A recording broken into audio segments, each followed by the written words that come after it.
This is Tony Poulos reporting from TM Forum's Management World in Dublin. Today I had the pleasure of seeing a presentation by two executives from Deutsche Telekom. Olivier Beaujard, who's the CTO of the company, and Stefan Rohn, who is the CIO of Deutsche Telekom. Gentlemen, welcome. Great to have you both here. Firstly, Olivier, you talked about simplifying the customer experience. What's involved with doing that, and is it really possible? There is a great deal of involvement of our company in that, and it's possible. It's needed and it's possible. Examples. When a customer wants to subscribe new services, why should not we provide him or her with self-provisioning capability? That's one single thing. When one wants to use his mobile phone to pay, that's a simplification of experience. When one wants to retrieve content from a photo, okay, or from a camera or on a phone, and then upload in the cloud and get it accessed back on a large screen and share with friends and families. All that in 2 clicks. This is what simplification is about. It's making the experience transparent for the customer, whatever the terminal, whatever the access technology, in order that the experience is easy to use. And through that, get more customers and more usage. Stefan, you spoke about reducing the number of enterprise applications. Was that to do with internal applications or enterprise applications used by customers? And it's unusual because it's a time when most operators are increasing them rather than decreasing them. Yes, I think we have to differentiate between what we call enterprise applications. These are the big applications we have since a long time, our legacy applications for customer care, billing, ERP, you name it. And they have all been programmed in the past in a highly customized manner, and they are now our biggest obstacle in moving into the new world. So we have to heavily reduce them and retire all those old legacy applications to make actually room for new applications. So this is the story I've been talking about. What you said is also right. I mean, the applications on the app stores is something which will grow tremendously. And here we just need to be cautious that those applications actually work together well with our network. Olivier, you talked about integrating IT with network.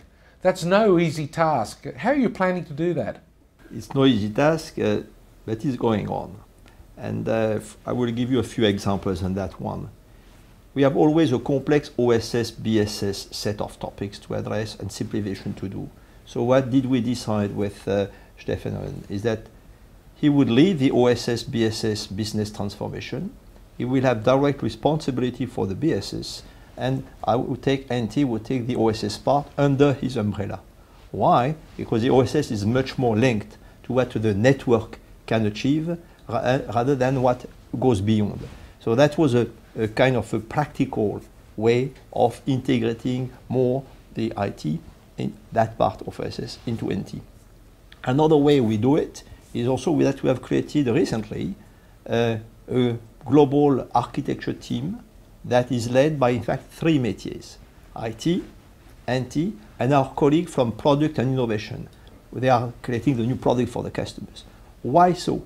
Because each time we have a new project or a new idea, we sit together and say, what are the implications? If it's an NT project, are there implications in IT or product innovation? And vice versa. And by that, we want to optimize the decision-making process, but also that from the beginning, the project will involve the right skill. And not at the end, suddenly we try how we forgot IT. It happens. NT projects in the past happened to forget IT, and then at the end of the process, we need provisioning and BSS. And of course, when you do that, you put your IT colleagues in a bad shape. Okay? So this is now a way, practically, to integrate better these different métiers in the company. Stefan, you mentioned dynamic computing in the presentation. What do you mean by dynamic computing? Dynamic computing is our word for private cloud. So it offers the virtualization technologies, but it offers in a sheltered environment. So many people, especially in Europe, who want to use cloud services are afraid to use it large scale for really mission critical data. And we think that's actually wrong. They can use it, but they should use it in a private and secure environment. That's what we call dynamic computing, and to some extent is eating our own dog food, because that's what our T-Systems branch of Deutsche Telekom actually provides very successfully to the external marketplace. So we're using that for ourselves. Okay, makes sense. Very simple, it's private cloud. Olivia, in the presentation we heard about the increase, the massive increase in data traffic created by M2M and by devices such as smartphones and iPads, for example, actually working in the background. Could you explain that in more detail, please? In fact, machine-to-machine covers a large span of totally different use cases and applications. You mentioned first the smartphone and the pads and the tablets. These are still machines that we use as human beings, and they generate by themselves a heavy machine-to-machine hidden traffic. It's in fact signaling traffic, which is not visible from the user. Typically, when the volume seen by the user is multiplied by 5, the volume of hidden signaling is multiplied by 100. Of course, it is much smaller. Thanks God, it's much smaller.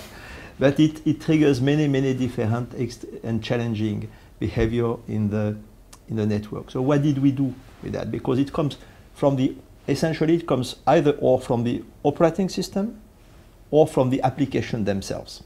So what did we do in Deutsche Telekom? We created what we call the smartphone challenge group, where we have analyzed first the behavior of all those platforms, the threat on the network themselves to strengthen the networks, but we have also derived recommendations for both the OS vendors, terminal OS vendors, and for the application vendors, so that we don't tell them what OS or what application they should or should not do, but we tell them what optimization they could use or should use without changing their business model or their application, in order to de-risk the deployment. And ultimately it's a win-win, because the customers of those application OS will be better served, and better served by the OS and the application, and the network will be less stressed. All in all, it's better quality for everybody and less stress on the network. That's what we do now in that domain. Stefan, in your drive for simplification and standardization across your operation, what do you see as the major stumbling blocks? I think it's three things. First of all, I think it's the people change is very important. The people change doesn't come overnight, and people are used in that industry to actually customize everything. I mean, customization of the singles processes was the way how we did business today, how we're still doing business in certain instances today. So that's a big shift in mindset. The second is the standards, which are available on the market. I believe some of the partners, they are almost there. We have examples where we rolled out certain tools within 2 to 3 months in campaign management instead of 15, 18 months, because the standards were good. So some got it, some still have to do a lot of homework. And number 3 is actually our delivery capability of delivering transformation. I think this is easily said, but very tough to execute. So I think increasing our execution capabilities is the third obstacle which we have to tackle. Gentlemen, thank you both for spending time with me, and hope you enjoy the rest of your time in Dublin. Thank you. Thank you.